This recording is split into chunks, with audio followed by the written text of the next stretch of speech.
Hormuz జలసంధిని Iran దిగ్బంధించింది, ఇరాన్ని అమెరికా దిగ్బంధించింది. ఇప్పుడు అక్కడ ఉన్నటువంటి షిప్పుల్ని అమెరికా తను ఎట్లాగో దిగ్బంధించింది కాబట్టి యుద్ధ నౌకలన్నీ అక్కడే ఉన్నాయి కాబట్టి అక్కడ స్ట్రక్ అయి ఉన్న షిప్పులన్నిటి పంపించడానికి రెడీ అవుతుంది.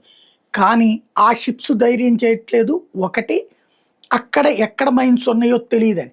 మైన్స్ని మేము మొత్తం చెక్ చేసామని మొన్న అమెరికా చెప్పింది, ఒక్కటి దొరకలేదని చెప్పింది.